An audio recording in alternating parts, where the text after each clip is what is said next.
आज आपण हिरवी वाटाण्याची भाजी करणार आहे। वाटाणे मस्त शिजवून घेतले। आता मी भाजीला फोडणी तेल गरम करून घेतलं। थोडी मोहरी टाकू, जिरा टाकू, कांदा टाकू।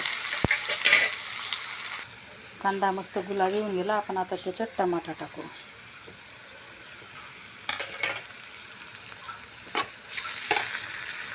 टमाटा कांदा मस्त नरम झाला। आपण 1 चमच वाटण टाकू। आता याच्यात खोबऱ्याचं वाटण टाकलं। त्याचबरोबर आपण आता आपले मसाले टाकू। किचन किंग मसाला, लाल मसाला, धनिया पावडर, थोडा गरम मसाला आणि हळद हे आता आपण मिक्स करून घेऊ मस्त। आपण याच्यात थोडं पाणी टाकून आणि मसाला शिजवून घेऊ थोडा 2 मिनिटं। आपण याला आता मिक्स करून घेऊ। हे बघा आपला मस्त मसाला शिजून गेला। आपण आता त्याच्यात शिजलेले वाटाणे टाकून देऊ।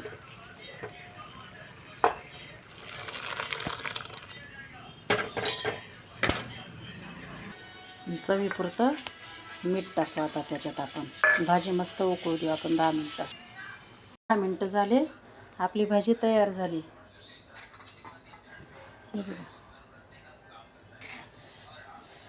मी तुम्हाला आता ताटात काढून दाखवते। हे बघा आपली भाजी तयार झाली।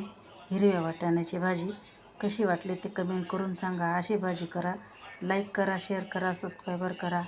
अशी भाजी करून बघा।